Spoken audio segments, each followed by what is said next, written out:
Good afternoon सब लोगों को। इससे प्रीवियस क्लास में हम आप लोग को कुछ बेसिक चीज़ों के बारे में बताए थे। 1:08 हो गया, वही 5 या 8 मिनट पे क्लास स्टार्ट हो जाएंगे। सब लोग आ गए लोग। चलिए अब थोड़ा हम आपको कल जो बताए थे उसके बारे में कुछ सवालात हो जाए। सब लोग आ गए ना?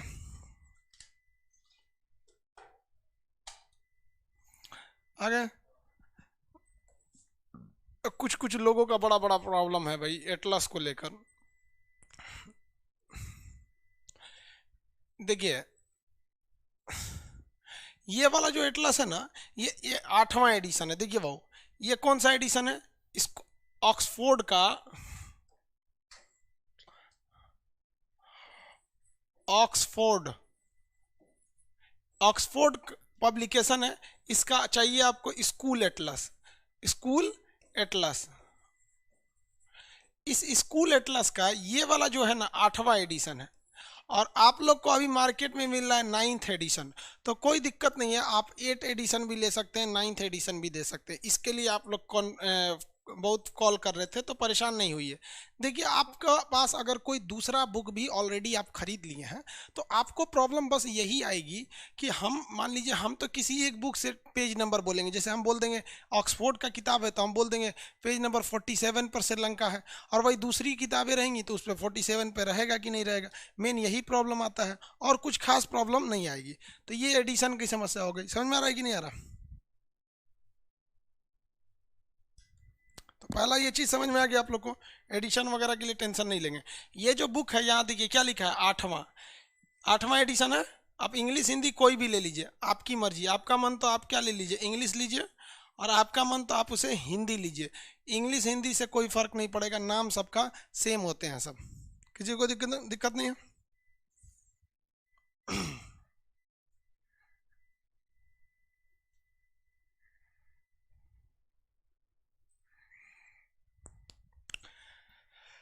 रविंद्र कुमार जी, आप यहाँ जो कमेंट कर रहे हैं कि पॉलिटी का फी पेड कर दिए, कोर्स नहीं चल रहा है, तो आप व्हाट्सएप पे लिख के भेजिए। वहाँ पर आप अपना नाम या मोबाइल नंबर, बैच नंबर नहीं भेजोगे, दोबारा कर दीजिएगा।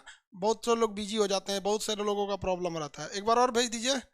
आगे चलिए स्टार्ट करते हैं। यहाँ तक में आपको 9th वाला मिल रहा है तो 9th ले लीजिए, जिनके पास 8 वाला मिल रहा है वो 8 ले लीजिए। इसके लिए आप कोई टेंशन नहीं लीजिए, आपके मर्जी, आप ले सकते हैं।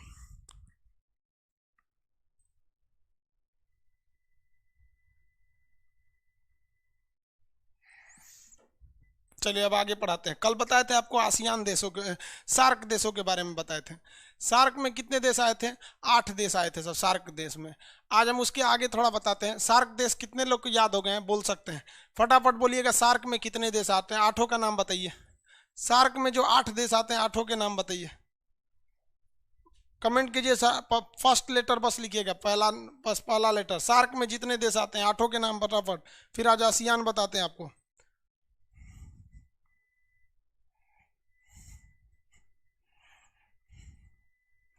8 हमको भी पता, 8 आते हैं। 8 के नाम लिखिए, पहला पहला अक्षर बस लिख देंगे तो चलेगा।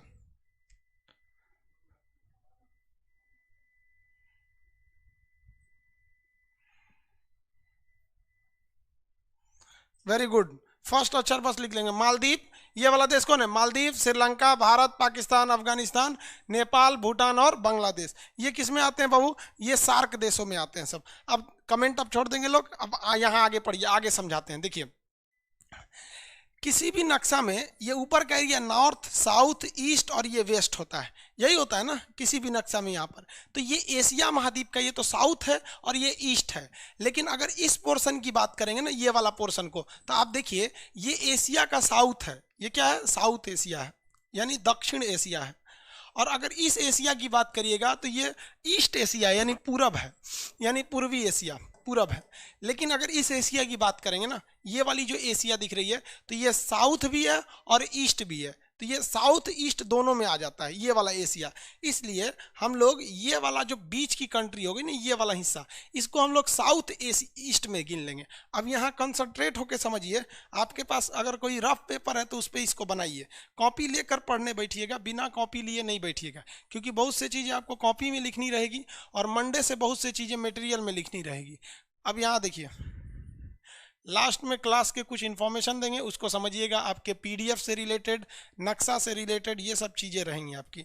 ये हो गया आपका डायरेक्शन। यहाँ पे ऊपर के डायरेक्शन को हम लोग कहते हैं नॉर्थ, ये हो गया नॉर्थ, हिंदी में इसे कहते हैं उत्तर। नीचे का इसका ठीक काउंटर पार्ट नीचे होता है साउथ, साउथ को हम लोग हिंदी में कहते हैं दक्षिण, साउथ को हिंदी में क्या कहेंगे, दक्षिण। और ये जो हो गया ना, ये ईस्ट हो गया, ईस्ट को हिंदी में कहते हैं हम लोग पूरब, ये हो गया पूरब। और ये हो गया आपका वेस्ट, इसको हम लोग कहते हैं पश्चिम, वेस्ट यानी पश्चिम हो गया ये, ठीक है। यहाँ तक में कोई प्रॉब्लम नहीं, प्रॉब्लम आती है इसके बीच वाले में। इसका अगर बीच वाला देखेंगे तो ये वाला पार्ट, और इसका बीच वाला देखेंगे तो ये वाला पार्ट, ये सब बात कर रहे हैं, देखिए ध्यान से। इसकी बात करेंगे तो ये नॉर्थ में नहीं है और ना ही ये ईस्ट में है, तो इसके पास, और इसको भी देखेंगे ये नॉर्थ और वेस्ट के बीच में है। इसके नामकरण में एक प्रॉब्लम आती है, कुछ लोग इसको कहेंगे कि सर ये नॉर्थ है और ये ईस्ट है, नॉर्थ है और क्या है, ईस्ट है। यानी हिंदी में बात करेंगे तो ये उत्तर है और ये पूरब है, उत्तर पूरब इसे कहेंगे, इसे क्या कहेंगे, उत्तर पूरब। लेकिन आप बताइए ये पूरब उत्तर भी तो हो सकता है, इसे पूरब उत्तर भी तो कह सकते हैं, कौन सा सही है, सही तो दोनों है, लेकिन जो ज्योग्राफी के हिसाब से अगर आप देखेंगे तो ज्योग्राफी के हिसाब से ये सही है, सॉरी ये नहीं सही है, ज्योग्राफी के हिसाब से उत्तर पूरब सही है। जबकि रेलवे को देखिएगा तो रेलवे गोरखपुर को पूर्वोत्तर रेलवे कहता है, गलत कहता है। समझिए कैसे, इसको आप कोशिश करेंगे कि जब समझा दे तो एक तो कॉपी में रफली बना लेंगे, ये ऐसा चीज़ है कि दिमाग में एक बार बैठ जाएगा फिर उतरेगा नहीं। ज्योग्राफी जो है वो पृथ्वी को मानता है, और पृथ्वी एक चुंबक की तरह होती है जो अपनी चीज़ों को अपनी ओर खींचती है। किसी भी चुंबक में दो पोल होता है, एक होता है नॉर्थ पोल और एक होता है साउथ पोल, नॉर्थ पोल और साउथ पोल होते हैं किसी भी चीज़ में, दो पोल हो गए सब। तो जो ज्योग्राफी होती है ये नॉर्थ डायरेक्शन को और साउथ डायरेक्शन को यानी उत्तर और दक्षिण को ज़्यादा वैल्यू देती है, और अन्य डायरेक्शनों को ज़्यादा वैल्यू नहीं दिया जाता है। तो ज्योग्राफी के हिसाब से दो डायरेक्शन ज़्यादा वैल्यू है, नॉर्थ और साउथ। अब आप में से बहुत से लोग क्वेश्चन कहेंगे कि सर अगर नॉर्थ और साउथ में पूछेंगे कि इनमें ज़्यादा वैल्यू किसकी है, तो इनमें ज़्यादा वैल्यू नॉर्थ की है। हालांकि दोनों बराबर वैल्यू है क्योंकि नॉर्थ का ठीक काउंटर हो जाता है साउथ। तो इसमें ज़्यादा वैल्यू होने की वजह से पहले हम लिखेंगे उत्तर, उसके बाद हम लिखेंगे पूरब। यहाँ कभी मत लिखिएगा कि पूरब और उत्तर क्या है, समझ में आया कि नहीं। रेलवे गलती करती है तो उसकी गलती माफ़ है, क्योंकि रेलवे का काम ज्योग्राफी पढ़ाना नहीं है, रेलवे का काम अपने सवारियों को ले जाता है, उसकी सवारी ठीक से जा रही है ना, काम खत्म है। रेलवे का ये काम नहीं है कि आपको ज्योग्राफी सिखाए। तो एक अगर हलवाई को मिठाई बनाने नहीं आ रहा है तो ये गलत बात है, और हमको मिठाई बनाने नहीं आता है तो कोई दिक्कत नहीं, क्योंकि हम हलवाई थोड़ी हैं। एक ड्राइवर को अगर खाना बनाने नहीं आता है तो कोई दिक्कत की बात नहीं है, क्योंकि वो ड्राइवर है, उसको गाड़ी चलाना आना चाहिए। तो कोई भी इंसान का जो मेन ऑब्जेक्टिव है वो पूरा होना चाहिए। आप यहाँ ज्योग्राफी और नक्शा पढ़ने बैठे हैं तो आपसे ये उम्मीद नहीं रखी जाएगी कि आप इसे पूरा उत्तर और पूरब कहिए, क्योंकि आप इसके लिए क्लास कर रहे हैं, इसके लिए पेमेंट दिए हुए हैं, तो आप हर चीज को ऑथेंटिक बोलिएगा। अब आप बताइए इसका नाम क्या होगा, यहाँ पर आंसर दीजिए लो इसको, इसका नाम क्या होगा। इसे हम पश्चिम उत्तर कहें या उत्तर पश्चिम कहें, फटाफट बताएंगे इसे, पश्चिम उत्तर या उत्तर पश्चिम, आंसर देंगे आप लोग।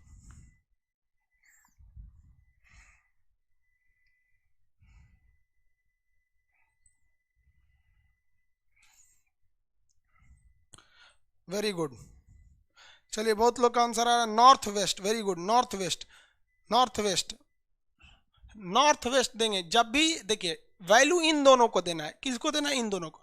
अब बताइए इस वेस्ट में और नॉर्थ में वैल्यू किसको देंगे, हम नॉर्थ को देंगे, इसलिए इसे क्या कहा जाएगा, नॉर्थ वेस्ट कहिएगा, नॉर्थ वेस्ट कहिए, या फिर उत्तर, और ये इधर है तो पश्चिम।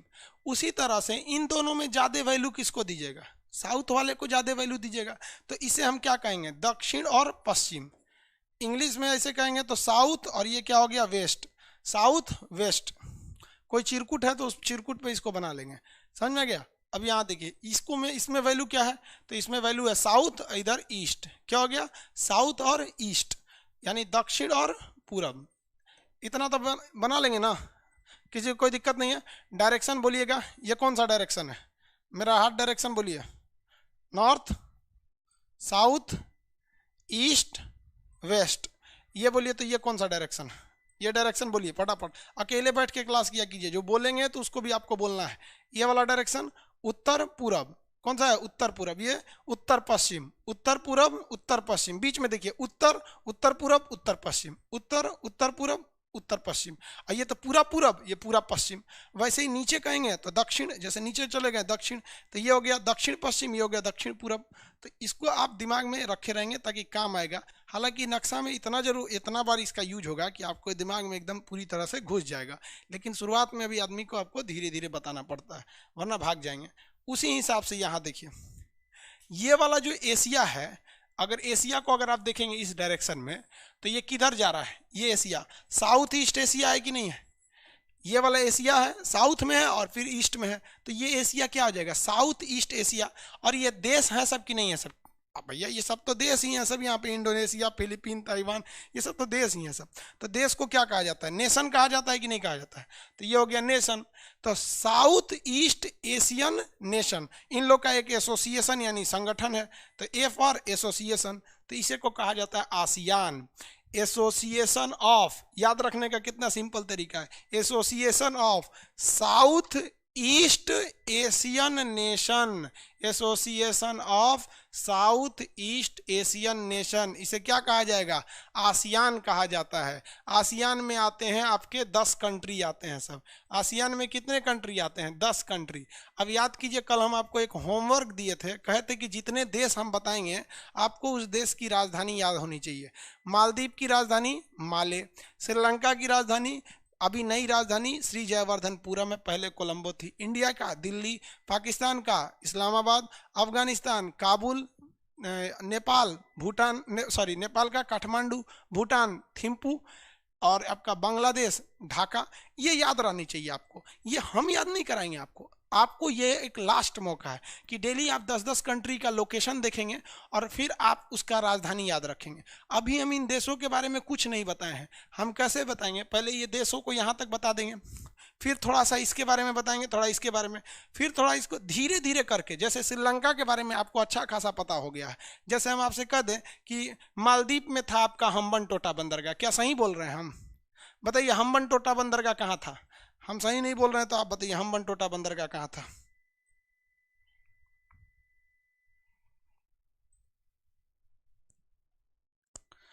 कुणाल सिंह जी, 5वें ओशियन को काउंट क्यों नहीं करते, नहीं करते हैं बाबू। 5वां ओशियन को इंटरनेशनल ओशियनोग्राफी की सर्टिफिकेशन प्राप्त नहीं है, इसीलिए 4 को ही मानते हैं, ठीक है। हम्बनटोटा कहाँ है, हम्बनटोटा श्रीलंका, वेरी गुड।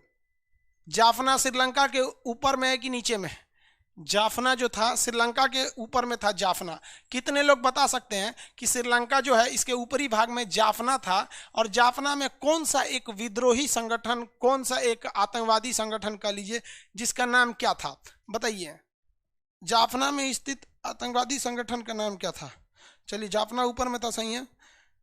जाफना के उत्तरी भाग में विद्रोही संगठन का नाम क्या था, लिट्टे, LTTE, LTTE, liberation tigers of Tamil इलम। मटेरियल आप इसमें जब मिलेगा आपको तो सब कुछ उसमें लिखा हुआ रहेगा, ठीक है। Liberation tigers of Tamil Eelam, LTTE, very good, liberation tigers of Tamil Eelam. आगे बढ़े, देखो भाई ये हो गया लिबरेशन टाइगर्स ऑफ तमिल इलम। अब पहले एक काम करते हैं, हम लोग ये 10 देश को याद कर लेते हैं, फिर इसको इधर से धीरे धीरे आगे बढ़ेंगे। एलिफेंटा दर्रा यही था, इसका ऊपरी भाग का नाम क्या था, ऊपरी भाग का नाम पॉइंट पेड्रो, पॉइंट पेड्रो। राम सेतु था यहाँ पर, राम सेतु को गहरा करके बनाना चाहिए क्योंकि चाइना वहाँ से एंट्री कर गया है। अब हम यहाँ पढ़ते हैं अपना आसियान देश। आसियान में कितने देश आते हैं, 10 देश आते हैं। तो आसियान में तो भारत नहीं आएगा, भारत तो सार्क में आ जाएगा। भारत किस में आएगा, सार्क में आएगा, सार्क में आ जाएगा, south Asian association for regional corporation. Bharat तो सार्क में आ जाता है। यहाँ से शुरू होते हैं सब आसियान। कहाँ से शुरू होते हैं, म्यांमार से। म्यांमार का पुराना नाम बताएंगे, बर्मा था। म्यांमार का पुराना नाम बर्मा था। तो यहाँ से आपका आसियान शुरू होता है। आसियान में 10 देश आते हैं, Myanmar, Thailand, Laos, Cambodia, Vietnam, ये, और उसके बाद नीचे Malaysia, Singapore, Indonesia, Brunei, Philippine. चलिए याद करते हैं। पहला ये देश है, इसका नाम है म्यांमार। ये पहली कंट्री है इसमें, इसका नाम क्या है, म्यांमार। तो आसियान में पहला देश बताएंगे म्यांमार। तो म्यांमार का पुराना नाम था बर्मा। आपको पता है ये भारत का हिस्सा था। भारत शासन अधिनियम 1935 द्वारा इसे भारत से अलग कर दिया गया बर्मा में। बर्मा में ही सुभाष चंद्र बोस ने आज़ाद हिंद फौज को लेकर और यहीं बर्मा में इम्फाल में आके कहे थे कि दिल्ली चलो। यहीं से बोले थे, कहाँ चलो? दिल्ली चलो। किसी को कोई दिक्कत नहीं है? आगे बढ़े, किसी को कोई दिक्कत नहीं? तो पहला देश बोलिए तो आसियान का पहला देश, आसियान की फर्स्ट कंट्री म्यांमार। आसियान की फर्स्ट कंट्री म्यांमार। दूसरे नंबर पे आता है, उसी के बगल में है थाईलैंड। म्यांमार का दूसरे ही नंबर पे आता है थाईलैंड। यहाँ समझते चलिए पहले, ये वाला जगह कौन है? थाईलैंड है। सफ़ेद हाथियों का देश किसे कहा जाता है? थाईलैंड में। यहाँ कुछ हाथियाँ सफ़ेद रंग की भी पाई जाती हैं। थाईलैंड में हाथी बहुत ही प्रिय पशु माना जाता है। जिस तरह भारत में गाय को प्रिय पशु माना जाता है, उसी तरह वहाँ हाथी को बहुत प्रिय माना जाता है थाईलैंड में। तो पहला बोलिए तो म्यांमार, थाईलैंड। म्यांमार और थाईलैंड। तो यहाँ अभी हम नक्शा चेंज करने वाले हैं। इस नक्शा में आप समझ गए ना कि भारत का जो नॉर्थ ईस्ट का एरिया, ये वाले राज्य हैं जो ये भारत का, तो ये वाले जितने राज्य हैं ये इस आसियान से टच में है। आसियान से किस में है? टच में है। अब हम आसियान का अलग से मैप लाते हैं ताकि आपको बस इतना आइडिया लग गया कि हम आसियान के टच में हैं। अब आसियान का मैप लेते आते हैं अलग से। ये हो गया हमारे पास आसियान का अलग से मैप। देखिए अब इसमें साउथ ईस्ट एशिया हो गया, सब हो गया। क्लियर दिख रहा है ना? हाँ, क्लियर है। आप लोग एटलस ले लीजिएगा ताकि आपको ज़्यादा सहूलियत रहेगा। जो लोग एटलस ले लिए हैं वो एटलस खोल के देखेंगे ये आसियान को, ये आपको पेज नंबर 45 पे मिलेगा। या फिर आप लोग को आइडिया तो खुद ही लग जाता होगा कि सर आज आसियान पढ़ाए हैं, तो हो सकता है कल चाइना की ओर में बताएंगे या यहीं के आसपास रहेंगे। तो आप जब क्लास खत्म रहेंगे तो एक आइडिया रखेंगे, उसमें एक पेपर लगा देंगे कि सर ने कल यहाँ पढ़ाया था, तो एक पेज आगे या पीछे हो सकता है। तो आप देखिए यहाँ से इंडिया झाँक रहा है कि नहीं झाँक रहा है? देखिए यहाँ इंडिया झाँक रहा है, यहाँ से बना देते ही। देखिए यहाँ इंडिया से झांक रहा है ना, यहाँ पे ये आपका इंडिया का पूर्वी भाग है, यहाँ से इंडिया झांक रहा है। अब यहाँ देखिए पहला कंट्री बोलिए, ये पर्वत का नाम आराकाम योमा पर्वत, आराकाम पर्वत पहला हो गया आपका म्यांमार। म्यांमार के बाद थाईलैंड। थाईलैंड को सफ़ेद हाथियों का देश कहा जाता है। थाईलैंड में एक नहर बनने वाली है, क्रा नहर। ये अभी नहीं पढ़ाएंगे, ये थाईलैंड में जाएंगे तब पढ़ाएंगे। जिस तरह से श्रीलंका गिनवा दिए थे, लेकिन श्रीलंका में क्या था? लिट्टे समस्या, क्या अमेरिका था, शीत युद्ध क्या था, या ट्रांसमीटर विवाद क्या था, वो तो श्रीलंका के बारे में जाने के बाद बताए थे। म्यांमार, थाईलैंड, साथ में बोलिएगा, म्यांमार, थाईलैंड, ये दो देश हो गए। अब यहाँ एक देश था जिसका नाम था, फ्रांस ने इस पर कब्जा कर रखा था। ये एक देश पर किसने कब्जा कर रखा था? फ्रांस। तो इसका नाम था फ्रेंच ईस्ट इंडिया। क्या नाम था? French east India. French east India, जिस तरह से ब्रिटिश ईस्ट इंडिया हम लोग का था, इसने French east India. French east India में 3 देश थे सब। एक का नाम था लाओस।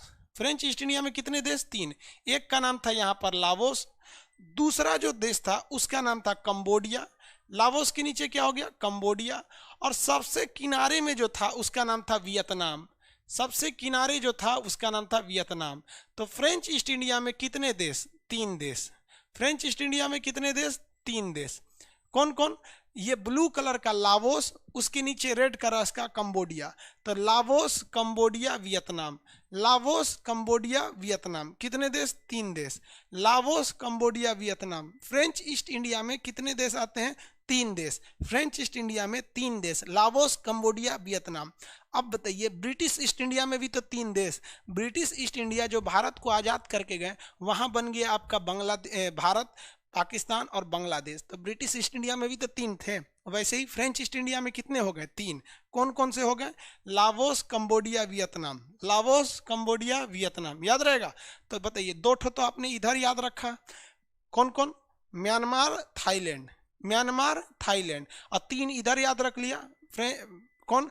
लाओस, कंबोडिया और वियतनाम। ऊपर वाला लाओस, नीचे कंबोडिया और इस साइड में वियतनाम।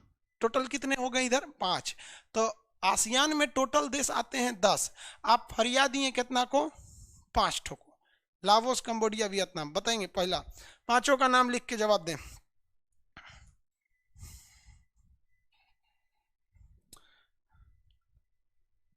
ब्राइटनेस कम कर दें, ब्राइटनेस तो कम ही है, ज़्यादा करने के लिए करेंगे। हो गया?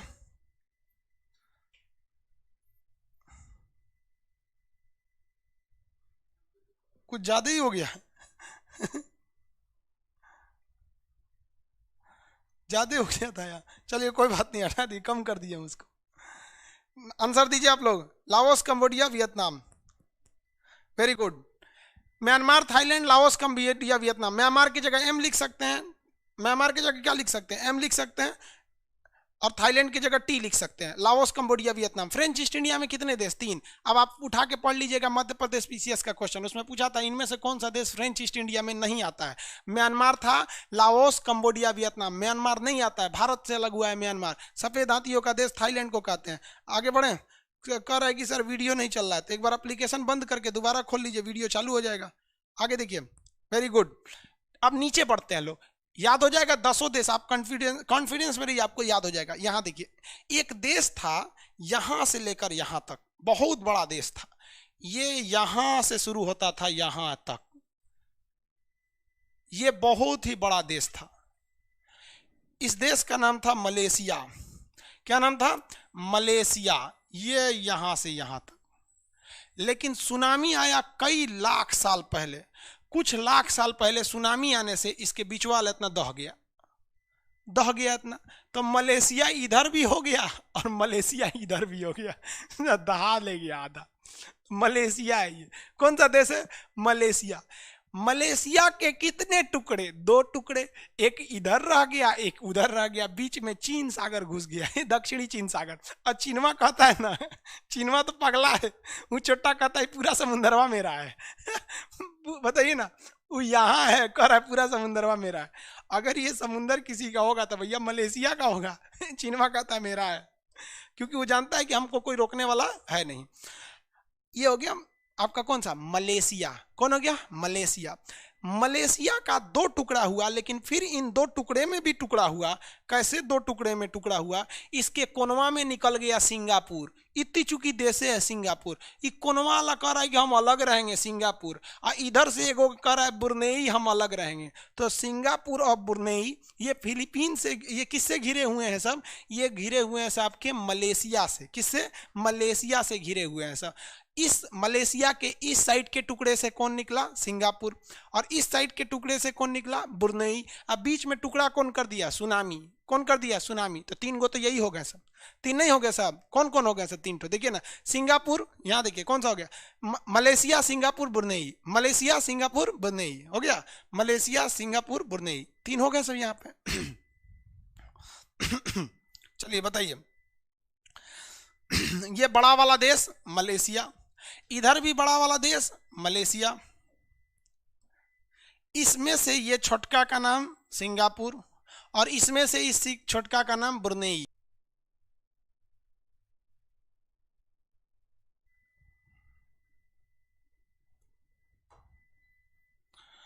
हो गया बाबू, बफरिंग क्यों कर रहा है देखना, या कमेंट पे कमेंट कर रहा है, बफरिंग हो रहा है।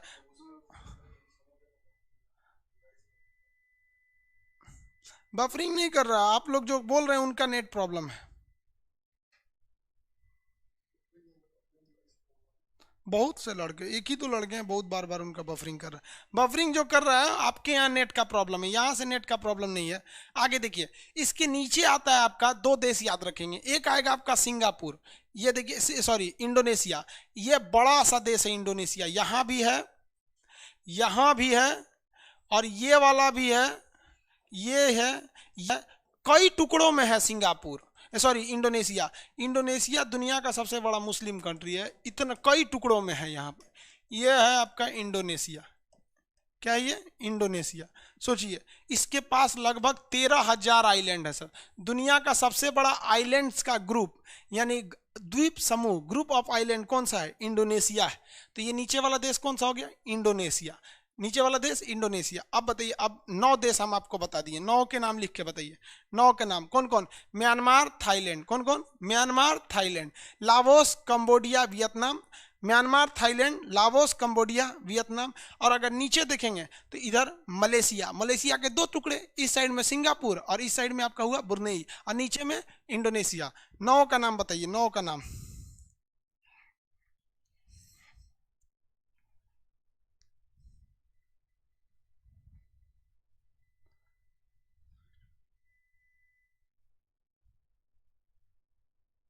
हो गया बाबू? 9 का नाम बताइए फटाफट। हम्म, कुमार कुमार जी, मंटू कार, सब लोग का सही है।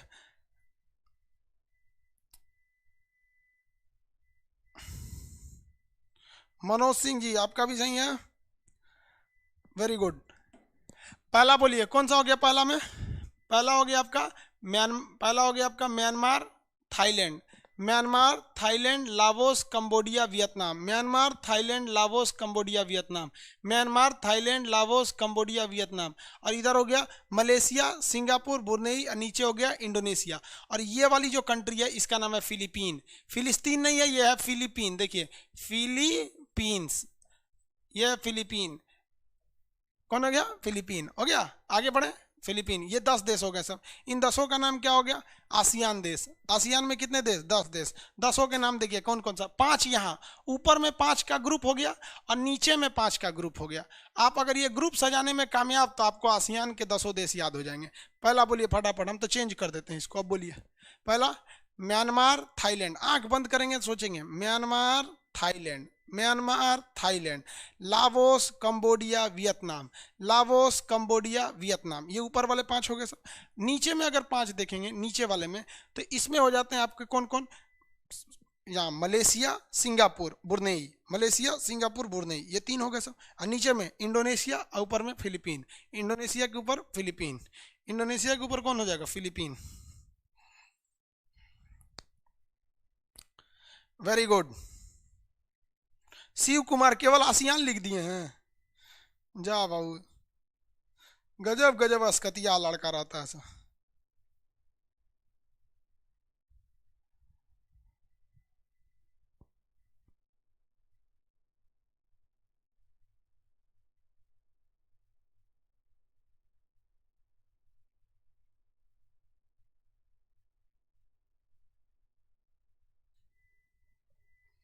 आगे बढ़े।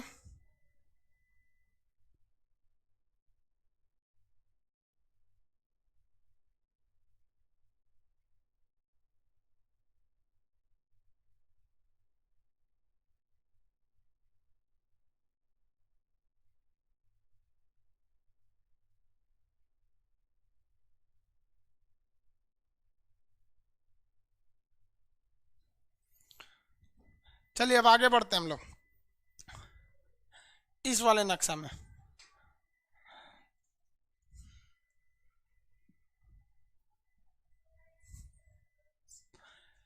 देखिए बाबू ध्यान से देखिए ये वाला नक्शा। इसमें आपको अब बताना है टोटल सार्क से लेकर कहां से, सार्क से लेकर कहां तक? आसियान तक। सार्क से आपको आसियान तक बताना है। स्टार्ट किया जाए एकदम फुल कॉन्फिडेंस के साथ। पहला, सबसे पहला श्रीलंका, सबसे सॉरी मालदीव। स्टार्ट कहां से करेंगे? Maldives, Sri Lanka, Bharat, Pakistan, Afghanistan, Nepal, Bhutan, Bangladesh, Myanmar, Thailand, Laos, Cambodia, Vietnam. ये हो गया वियतनाम। नीचे में मलेशिया, सिंगापुर, बुर्नेई, इंडोनेशिया, फिलीपीन। तो टोटल 8 इधर और 10 इधर, टोटल कितने हो गए? 18। अब आपको इस 18 के क्या याद रहना चाहिए? राजधानी याद रहना चाहिए। तब आपका काम होगा। राजधानी आपको कितने की चाहिए? 18 की राजधानी याद होना चाहिए। अब हम आपसे फटाफट स्पीड में, आप आग देखिए, आप जहां हैं वहां पर जोर जोर से बोलिए फुल स्पीड में, नीचे से एकदम तेजी से स्पीड में एकदम। Maldives, Sri Lanka, Bharat, Pakistan, Afghanistan, Nepal, Bhutan, Bangladesh, Myanmar, Thailand, Laos, Cambodia, Vietnam, Philippine, या नीचे में आ जाएंगे तो मलेशिया, इंडोनेशिया, फिलीपीन, ये बुर्नेई, इंडोनेशिया, फिलीपीन। एकदम तेजी से बोलेंगे लोग। यहाँ पे प्रैक्टिस करिए 4 बार, तब आपको आएगा। नक्शा में बोलेंगे नहीं, याद ही नहीं होगा। बोलते रहिए बोलते रहिए।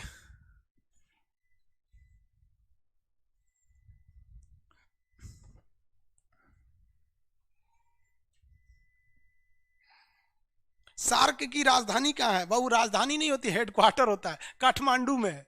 काठमांडू में हेडक्वार्टर होता है, राजधानी नहीं होती। अच्छा क्वेश्चन है आपका। कौन है? प्रवीण कुमार शर्मा जी। प्रवीण कुमार शर्मा जी। देखिए सार्क जो है ना, सार्क, ओहो ये सार्क है। इस सार्क का हेडक्वार्टर, इस हेडक्वार्टर कहाँ है? काठमांडू में। तब आप लोग कहेंगे सर आसियान का भी तो एक हेडक्वार्टर होगा जहां इन 10 देशों की मीटिंग होती होगी, तो वो इंडोनेशिया की राजधानी जकार्ता में है। सार्क का हेडक्वार्टर कहाँ है? काठमांडू में। सार्क का हेडक्वार्टर काठमांडू में। हो गया।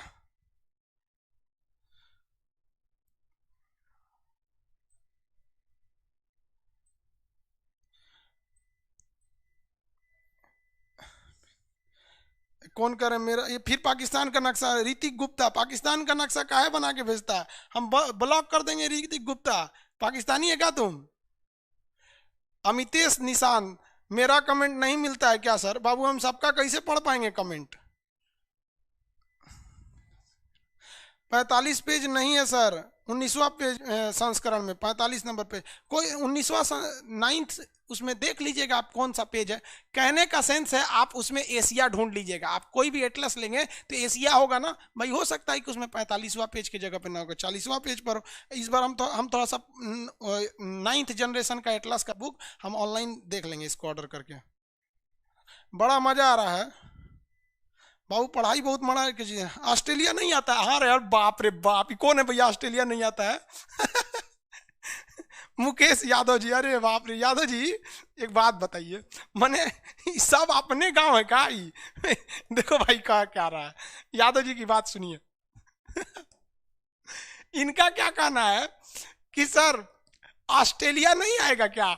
मतलब ये जवान पूरा दुनिया को एशिया में ला रहा है। मतलब आसियान में देखिए लड़का इतना मतलब विलीन हो गया है पढ़ाई में कि वो ये भूल गया कि वो बस एरिया देख रहा है। नीचे है तो सार्क, आई है नहीं तो आसियान देख रहा है। अरे ऑस्ट्रेलिया तो लगले है, खींच ले करो। अरे भैया वो एशिया खत्म है वहाँ, मैंने कोनो को खींच लोगे? अरे भाई तो न्यूजीलैंड भी खींच लो, कोनो आएगा तो अंटार्कटिका खींच लेगा, सब अपने हैं भाई। आप बाउंड्री मत क्रॉस कीजिए, आप पढ़ाई में अच्छे हैं, सही बात है।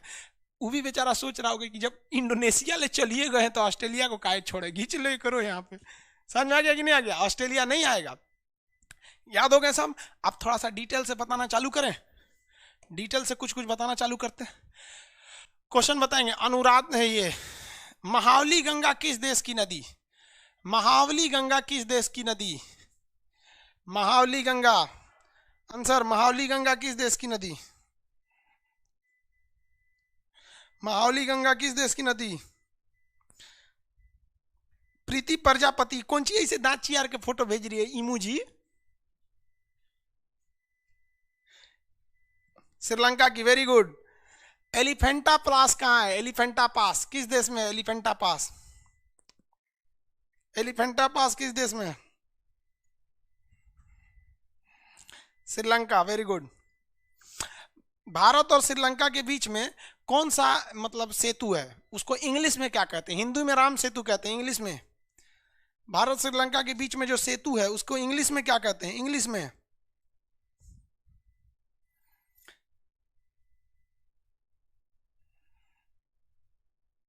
राम सेतु को इंग्लिश में क्या कहते हैं?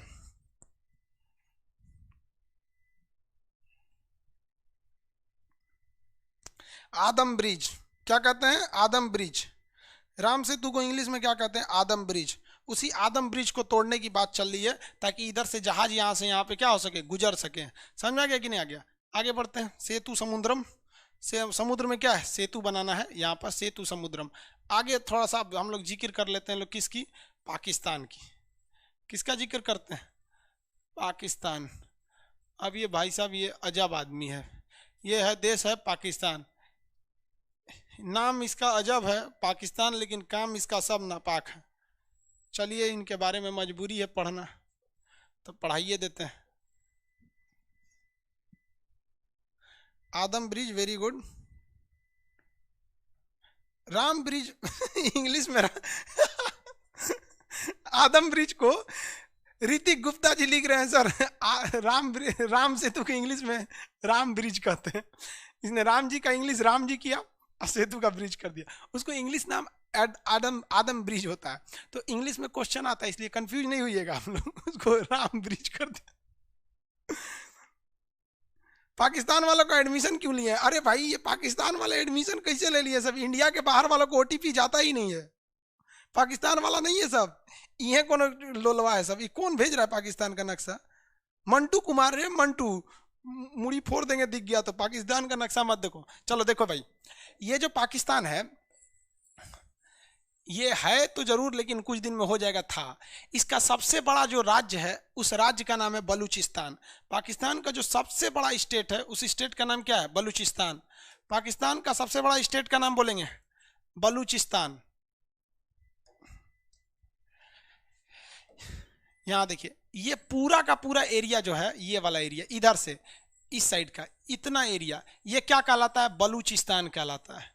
ये बलूचिस्तान के लोग वैसे ही पाकिस्तान के लोगों से नफरत करते हैं जिस तरह से, जैसे हमारी कैसे कश्मीर समस्या है, कश्मीर वाला क्या कहता है सर कि हमारी आर्मी को मारने लगता है सर, तो बलूचिस्तान वाला पाकिस्तान की आर्मी को मारने लगता है।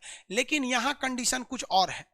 हम लोग कश्मीरियों को केवल इसलिए वहां के आतंकवादियों को गोली मारते हैं क्योंकि वो कहते हैं कि हम देश से अलग होंगे, जबकि ऐसा नहीं है। जो आधार कार्ड भारत में बनता है वही कश्मीर में बनता है, जो राशन कार्ड कन्याकुमारी में वही है। हम लोग हर एक फैसिलिटी देते हैं, लेकिन फैसिलिटी देने का मतलब ये थोड़ी है कि आप टूट कर अलग हो जाइएगा। लेकिन पाकिस्तान यहाँ पर जुल्म अत्याचार करता है, हेलीकॉप्टर से गोली मरवा देता है। बताइए, यहाँ हम लोगों ने कश्मीर में कभी हेलीकॉप्टर से गोली मरवाया क्या? अगर गलती से किसी नागरिक को, जैसे पिछले महीने 3 नागरिक मारे गए थे, तो सेना ने, जिन सैनिकों ने उन पर गोली चलाया उन नागरिकों पर, उसको जेल भेज दिया सेना ने। सोचिए, इतनी डिसिप्लिन है। लेकिन पाकिस्तान के लोग बलूचिस्तान के लोगों पे बहुत ज्यादा क्या करते हैं? अत्याचार करते हैं। अब बलूचिस्तान पाकिस्तान में रहना नहीं चाहता है। अब भारत भी क्या कर रहा है? भारत सरकार भी बेवकूफ़ी करती है। अगर पाकिस्तान के लोग कश्मीर में आतंकवाद को बढ़ावा देंगे तो भारत सरकार को भी पैसा दे देना चाहिए बलूचिस्तान के लोगों को, लो भैया तुम भी बंदूक उंदूक खरीद लो, बढ़िया से एकदम धोते रहो उन लोग को। समझ आ रहा है कि नहीं आ रहा है? अब ये बलूचिस्तान हो गया पाकिस्तान का, ये राज्य एक विवादित एरिया होगा। पाकिस्तान में जिनके पास एटलस है वो देखेंगे, नहीं तो कोई दिक्कत नहीं, आप मंडे से देखेंगे लोग। ये जो पाकिस्तान है यहाँ पर कई यहाँ एक बंदरगाह है, जिस बंदरगाह का नाम है ग्वादर बंदरगाह। क्या नाम है? ग्वादर बंदरगाह। एक एक करके हम समझते हैं। और यहाँ पर है कराची बंदरगाह। ये बंदरगाह का नाम भारत से जो सट के है कराची बंदरगाह, और ये वाला का नाम है ग्वादर बंदरगाह। एक बार भारतीय नौसेना 1971 में युद्ध हुआ था ना, तो भारतीय नौसेना हमला कर दी थी पाकिस्तान के ऊपर, तो पाकिस्तानी कराची बंदरगाह छोड़ के भाग गया था सर। कहाँ भाग के गया था सर? ग्वादर बंदरगाह पर। कहाँ भाग के गया? ग्वादर बंदरगाह पर। अभी पाकिस्तान ने ग्वादर बंदरगाह दे दिया है चाइना को। किसको दे रखा है? चाइना को। और चाइना ने यहाँ से एक सड़क बना लिया है जिसका नाम है चाइना पाकिस्तान इकोनॉमिक कॉरिडोर, जिसको शॉर्टकट में कहा जाता है CPEC, China Pakistan economic corridor. अब इसको देखिए क्या है, हमारी सॉफ्ट नीति क्या चीज है। यहाँ आपको थोड़ा अपनी सॉफ्ट नीति पे बहुत अजीब सा लगेगा। ये बंदरगाह का नाम बोलिए, ग्वादर बंदरगाह। ये सड़क का नाम क्या है? CPEC। ये सड़क सीधे कहाँ चली गई? चाइना में चली गई। देखिए हमारी नीतियाँ कैसी है, क्योंकि मीडिया में देखेंगे तो कुछ और दिखाएगा, रियलिटी कुछ और होती है। हमारे कश्मीर से होकर ये गुजरा है, POK से गुजरा है, लेकिन भारत सरकार इसे नहीं रोक पाई है, कभी नहीं रोक पाया। चाइना बना ले गया। लेकिन हम लोग, हिंदुस्तान के लोग, गलवान में अपनी सड़क बना रहे थे ना, तो चाइना घुस गया है अप्रैल से। सोचिए, अप्रैल से घुस गया है कि तुम अपने जमीन में सड़क मत बताओ। मतलब वो साला इतना बड़ा सड़क बना के लेके चला गया और हम लोग नहीं रोक पाए। लोग समझा गया? हम लोग को क्या दिक्कत था? सीधी बात थी कि कोई भी देश यदि भारत की जमीन से कुछ नहीं करना था, संसद भवन में दिल्ली में एक प्रस्ताव पारित करना था, कोई भी देश यदि भारत की जमीन से अतिक्रमण करेगा, बिना हमारी पूछे इजाजत से सड़क ले जाएगा, तो हम उससे व्यापार नहीं करेंगे। तो पाकिस्तान से और चाइना से व्यापार वैसे ही ठप हो जाता है। या तो तुम रोको या तो व्यापार रोको, कोई एक रोको। लेकिन ना हमारे पगड़ी वाले मनमोहन सिंह रोक पाए, जो सन ऑफ सरदार थे, 1.25 लाख से एक लड़ा वहां, और ना हमारे 56 इंच वाला रोक पाए लोग। आई कोनो ना रोक पाएगा सब। समझा गया? देखिए, चाइना और पाकिस्तान से बदला एक ही शर्त पे लेगा, जब कोई युवा 30 साल 25 साल की उम्र का जब प्रधानमंत्री बनेगा ना, बस उसको 1 महीना के लिए बना दो भाई, 1 महीना में उलटा देगा। सोच रहा CPEC रहे चाहे ना रहे भाई, बहुत अजीब सा लगता है। हमारे देश से तुम कैसे ले पे आ गए? ये दिखाता है कि उन लोग की विदेश नीतियां कितनी स्ट्रिक्ट है चाइना की, और हम लोग को उलझा के रखता है। वो इतना उलझा देता है कि आप उधर सोच भी मत कीजिए। तो CPEC किन 2 देशों को जोड़ता है? चाइना पाकिस्तान को। ये जोड़ देने से भारत के लिए एक बहुत ही बड़ा, बहुत मतलब क्या कहिएगा, एक बहुत जोर का झटका लगा इसको जोड़ने से। कैसे, देखिए, अरे भाई सीधा हो जाओ, तिरछा है, तिरछा है कि सीधा है? तिरछा अभी भी है,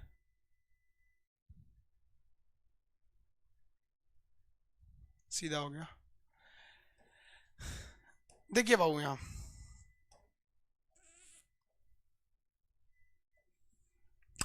जब ये सड़क नहीं बनी थी तो चाइना के पास एक सरदर्द था कि चाइना को अपने जितने भी व्यापार करने थे वो इस रास्ते से करता था, इसलिए उसको हमेशा एक बात का डर लगा रहता था कि जब कभी भी अगर भारत से युद्ध होगा तो भारत इस रास्ते में हमारे जितने भी नेवी के रास्ते उन्हें ब्लॉक कर देगा।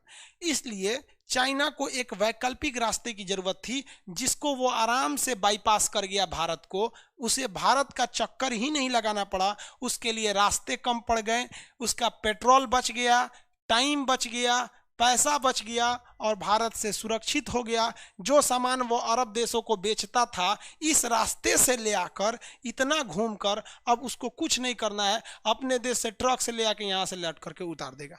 ये है हम लोग की नीति, सोचिए। और हम लोग पीओके चिल्ला रहे हैं लोग। ये मीडिया हमारे देश की ना कुछ भी अजीब टाइप का काम कर देती है। और आजकल तो मीडिया एकदम समझिए कि वैश्या हो गई है, मीडिया उससे भी सस्ता हो गया मीडिया। क्या बोलिएगा इसको, इसको रिया चक्रवर्ती दिख रहा है, हमारा पीओके चल गया, अभी तक कोई वो नहीं है। अब बोलिए ना मीडिया को तो कहेगा कि नेहरू की गलती है। तो मतलब आप झाल बजाने के लिए बैठे हैं संसद भवन में कि नेहरू जब प्रधानमंत्री होकर गलती कर सकते हैं तो आप प्रधानमंत्री होकर सुधार नहीं सकते हैं, यही ना? तो सीधा कहिए कि आप में उनमें कोई अंतर नहीं है, तो कोई दिक्कत नहीं है इसमें। सबकी बात यही है, चाहे वो आप गुलजारी लाल नंदा को ले लीजिए, चाहे बीबी गिरी को ले लीजिए, चाहे आप अभी ले लीजिए, किसी को ले लेंगे आप, सब एक ही टाइप के बात करते हैं। तो ये सड़क कौन सा हो गया? सीपीईसी। पाकिस्तान के दो बड़े बंदरगाह कौन हो गया? ये हो गया आपका कराची और ये हो गया आपका कौन सा? ग्वादर।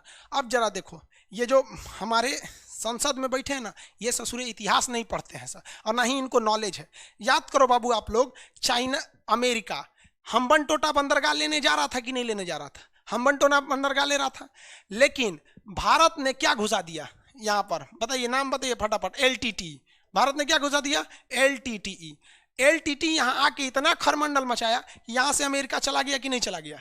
चला गया यहाँ से। अब बताओ, हम वही हिंदुस्तानी हैं जो 1971 में इंदिरा गांधी कर सकती थी। जब यहाँ सड़क बना रहा था तो भारत सो रहे थे उस वक्त, हमारे जो सिक्योरिटी एडवाइजर लोग थे लोग वो सो रहे थे। जब आपको पता है कि ये वाला एरिया बलूचिस्तान ऑलरेडी अशांत एरिया है तो खरमंडल मचा दो, पाकिस्तान को सीधा कह दो, या तो तुम्हारा ये सड़क रहेगा और या तो तुम्हारे लिए बलूचिस्तान रहेगा, कोई एक देख लो। तो ना, हम लोग को तो ससुरा अभी बिहार में चुनाव है, इसके पहले मध्य प्रदेश में था, उसके बाद 2024 के चुनाव का अभी से तैयारी चालू हो रहा है। सोचिए, देखिए ना, फेसबुक पे ग्रुप बन गया है सब पार्टियों का। कांग्रेस के लिए अलग बन गया कि 24 में जिताना है, बीजेपी के लिए अलग बन गया, सबका अलग से बन गया। 24 में देश कहाँ जाएगा किसी को मतलब नहीं। आप खुद सोचो बाबू कि जब हमारी इंदिरा गांधी अमेरिका को बंदरगाह नहीं देने दी, श्रीलंका में घुस के तबाही मचा दी, तो हम पाकिस्तान में घुस के कहीं नहीं मचा दिए थे, नहीं मचा पाए थे। यही चीन है जो नेपाल से भगा दिया था अमेरिका को, हम वही भारत है जो यहाँ से भगा दिए थे, लेकिन यहाँ से नहीं भगा पाए। अजब नौटंकी है। ईरान में बंदरगाह लिए चाबहार, तो कौन काम का? वो केवल व्यापार के लिए लिए हैं, कोई सैन्य अड्डा के लिए नहीं लिए, जबकि ये पूरी तरह से सेना उतार सकता है, पूरी उसी के कंट्रोले में रहेगी, चाइना के कंट्रोल में। अब क्या कीजिएगा, हमारा काम है पढ़ाना, पढ़ा रहे हैं हम, नीति नहीं ना बना सकते वहां जाके। अजीत डोभाल क्या कर रहे हैं भैया? मीडिया जो है ना हमारे देश का मीडिया, ये किसी को हीरो बना देता है, किसी को जीरो बना देता है, समझ में गया? अगला पीएम खान से, ना रे बबुआ हमरा पढ़ाए दो।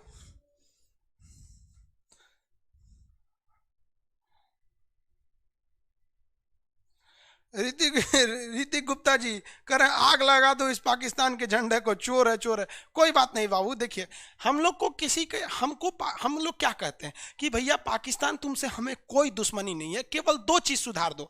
हमारा ये कश्मीर है तुम यहाँ के कश्मीर को हमारा समझो और हमें ये दे दो, और हमारे यहाँ प्लीज यार आतंकवादी वगैरह भेजना बंद कर दो। वरना तुम्हें लगता है ना कि तुम्हारे यहाँ मतलब बहुत बड़का सूरवीर है, तो हमारे यहाँ भी सूरवीर की कमी नहीं है, लेकिन एक हरामीपन और एक इंसानियत में अंतर होती है। समझ में आ गया? बस हम लोग को तो दो ही प्रॉब्लम है, बाकी तुम भी जियो ना यार, तुम भी जियो, हम लोग को क्या दिक्कत है? हम लोग की तो संस्कृति है यार, वसुधैव कुटुंबकम। अरे हम लोग से बड़ की संस्कृति किसकी होगी? हम लोग ने राक्षसों के जो गुरु थे शुक्रा, उनको हमने आचार्य की उपाधि दिया, शुक्राचार्य दिया। सोचो, राक्षस के गुरु को हम लोग ने गुरु की उपाधि दिया, इससे विनम्र संस्कृति कहां मिलेगी? लेकिन तुम हमरा ऊपरा चढ़ के मारेगा तो ना बर्दाश्त होगा। इमरान खान, समझ में आ गया ना? तो इमरान खान इधर हम खान से टक्कर लगा देना, बर्बाद कर देंगे उसका, ओकरा दिखा देंगे पाकिस्तानी खान में इंडियन खान में शेर और सुअर का अंतर होता है, कितना अंतर होता है दिखा देंगे उसको। सजा क्या करेगा? ओकरा तो बियाह कैला से फुर्सते नहीं मिल रहा है, 4 गो बियाह कैले वहां पे।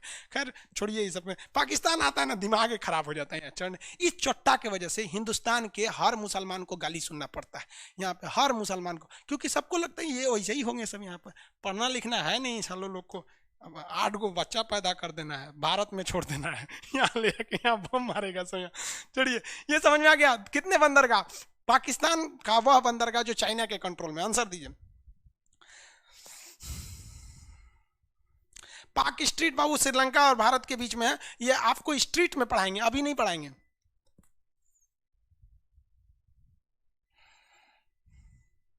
चीन से व्यापार बंद करना चाहिए, अभी नहीं बंद करना चाहिए बाबू। पहले चीन की हर एक चीजों को सीख लेना चाहिए। चीन की कंपनियों को कहना चाहिए कि आप, चीन का कंपनियों को, कि आपका अगर मोबाइल यहां से 100 रुपया में आ रहा है तो हम इस पर 100 रुपया टैक्स लगा देंगे, 200 रुपया हो जाएगा। इसलिए आप ये मोबाइल को यहीं आके बनाइए, आपका 100 रुपया में होगा। क्यों? क्योंकि अगर वो आ जाती हैं तो टेक्नोलॉजी चुरा लेंगे, और नहीं आती है तो साला टैक्स लेके उनका कमर तोड़ देंगे हम लोग यहाँ पर। तो टेक्नोलॉजी चुरा लेंगे, उसके बाद 5 साल बाद व्यापार बंद कर दो। अचानक बंद कर दोगे ना तो हमारे देश में महंगाई बढ़ जाएगी। समझ में आ गया कि नहीं आ गया? ग्वादर बंदरगाह, वेरी गुड, ग्वादर बंदरगाह समझ में आ गया आप लोग को? बंदरगाह का नाम ग्वादर बंदरगाह, वेरी गुड।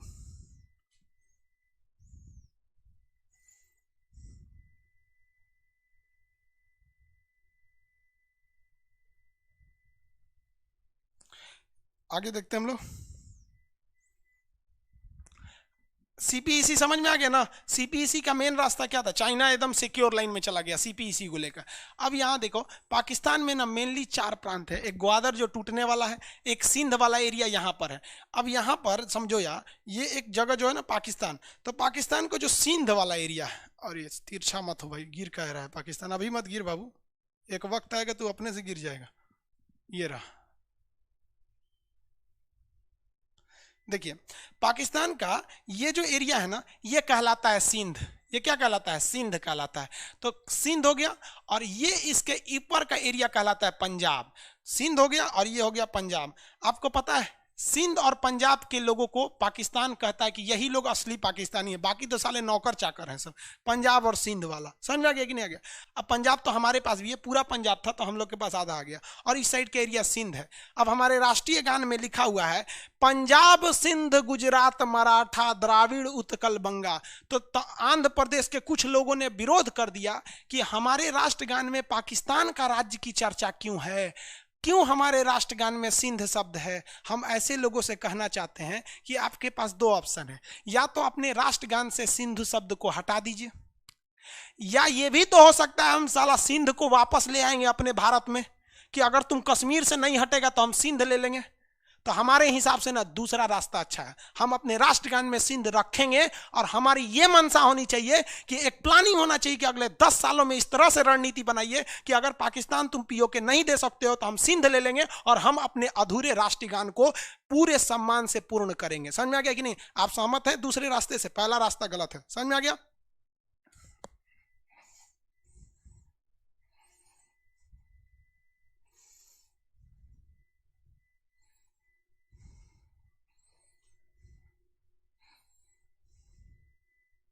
हाँ वेरी गुड, सौरभ मिश्रा जी, पंडित जी पंडित जी का क्या कहना है कि सर पाकिस्तान खुद ही परेशान है सीपीईसी से लेकर।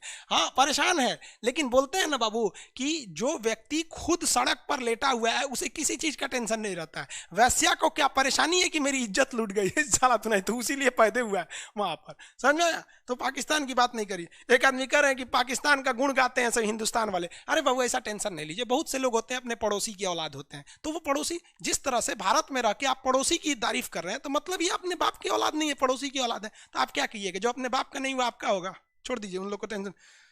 आगे देखें, चलिए बाबू आज के लिए इतना ही रहने देते हैं। एक्चुअली क्या है कि धीरे धीरे आगे बढ़ते हैं, वरना आप लोग ने एक ही बार बर्बाद हो, मतलब टेंशन में आ जाएंगे। नक्शा वाला चीज होता है ना, लिखने वाला चीज नहीं, दिमाग में बैठाना है। तो धीरे धीरे करेंगे। मंडे से आप लोग को एटलस ले लीजिएगा। एटलस लेंगे ना तो ये सब दिखने लगेगा। आप स्कूल एटलस लेंगे, बताए हैं जो आपको, वो आपका या तो 8 एडिशन लीजिएगा या तो 9th एडिशन, उसमें एशिया देखेंगे, सारी चीजें मिलेंगी। आगे बढ़े।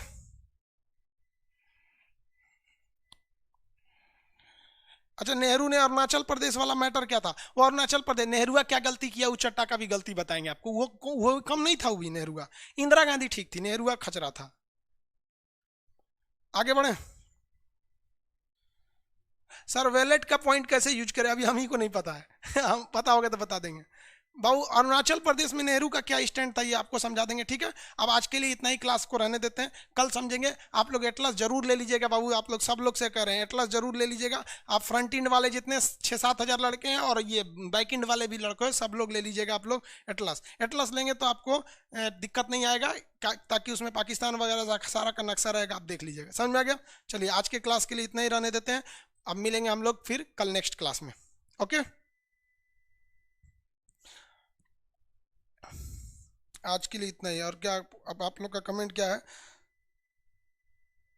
सर क्या राष्ट्र सच में राष्ट्रीय ज्ञान गुलामी की निशानी है? जो गुलामी की निशानी कहता है वो बकचोद है। बोलिएगा तोरा नक्शा नहीं पता है। रविंद्रनाथ टैगोर ने नक्शा की बात कहा था, वो हिंदुस्तान के नक्शा को दर्शाता है। जब नक्शा इंडिया का बताएंगे तब बताएंगे आपको पूरे हिंदुस्तान के नक्शा की चर्चा है, वो हमारी गुलामी की निशानी नहीं है।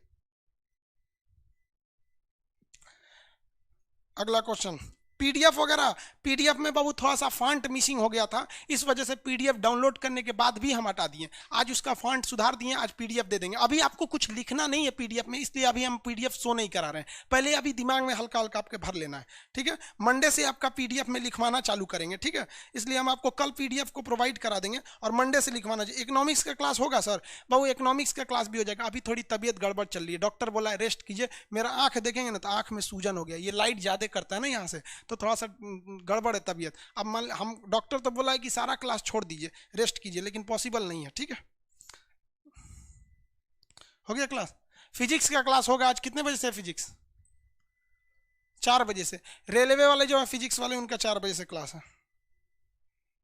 सर आपका टेलीग्राम चैनल है, टेलीग्राम चैनल कई मेरे नाम पे फर्जी भी है, मेरा एक ओरिजिनल है। ओरिजिनल चैनल आज यूट्यूब पर एक वीडियो डालेंगे शाम तक में, लगभग 8-8 बजे तक यूट्यूब पे वीडियो जाएगा। उस वीडियो के डिस्क्रिप्शन में टेलीग्राम ग्रुप का लिंक दिए रहेंगे।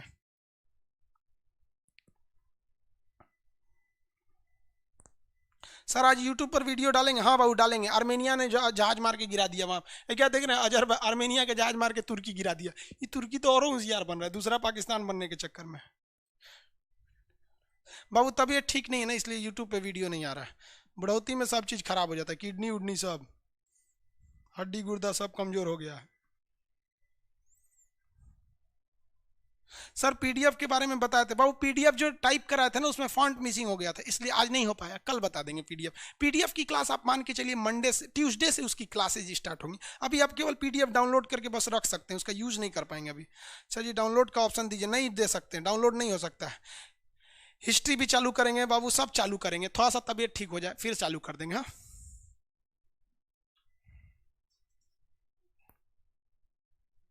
सर आप बूढ़े हो गए तो आपको अभी हम जमाने लग रहे हैं। आसियान का कैपिटल नहीं, हेडक्वार्टर होता है जकार्ता है।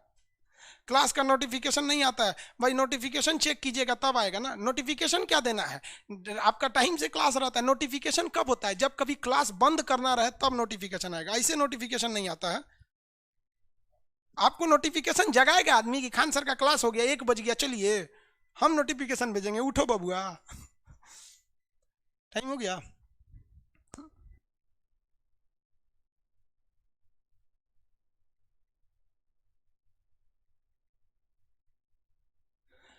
ठीक है बाबू, अब चलते हैं अब, ठीक है, हम नेक्स्ट क्लास कल मिलेंगे। जो इनका रेलवे वाला है उनका आज 4 बजे फिजिक्स भी बताएंगे, ठीक है। जय हिंद।